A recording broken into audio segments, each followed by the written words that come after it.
こんにちは、ことまむです。今日はこちらの布、カラフルですが、これは以前布見本として購入したものです。その中でもあまり使わなかった色、柄などがあるので、これを使って作っていきたいと思います。サイズはほとんど4センチから3センチ。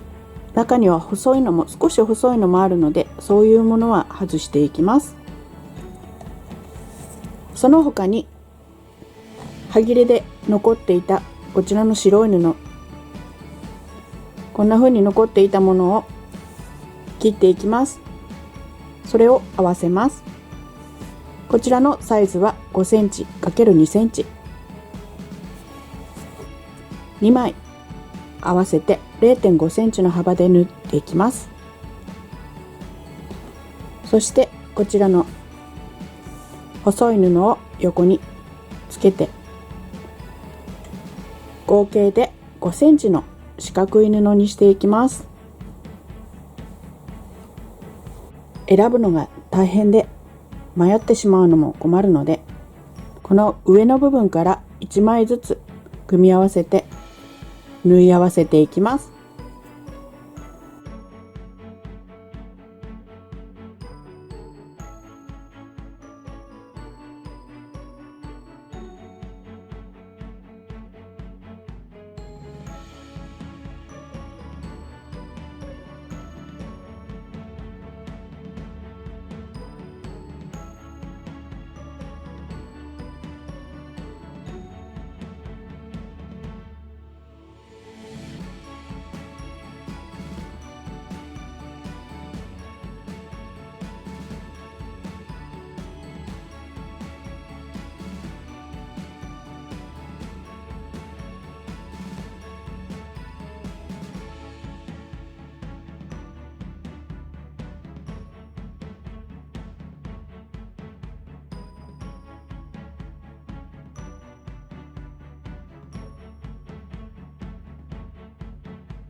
すべてをつなげてきました。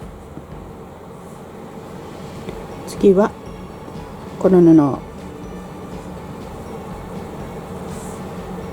このようにつなげていきます。横に白い布をつけてすべて縫い合わせてきました。そしてこちらは寒色系、こちらは暖色系になんとなく分けておきました。これを縫い合わせていきます。これの大きさは1つ5センチ ×5 センチ、前にバネ口ポーチを作った時の型紙です。5センチ ×5 センチにしてあります。これを4つ縫い合わせてこんな風にしてみました。つなげてきました。これを12枚用意しました。まだこちらにつなげた分残っています。これはまた違うものを作っていきたいので、今回は12枚で作っていきます。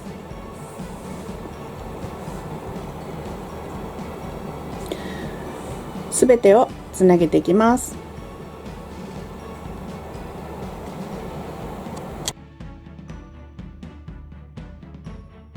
3枚ともつなげてきました。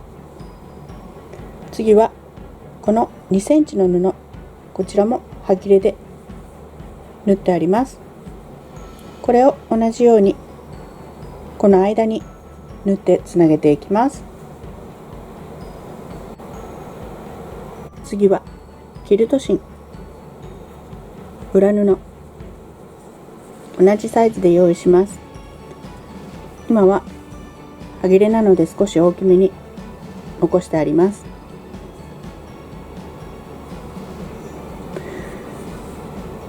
の後白いところにステッチをかけて形にしていきます。3枚を重ねてバイアステープで周りをくるんでいきます。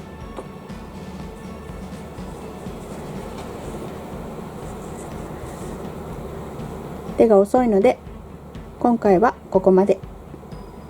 次回はステッチをかけた後から始めたいと思います。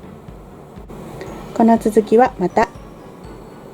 最後までご視聴いただきありがとうございました。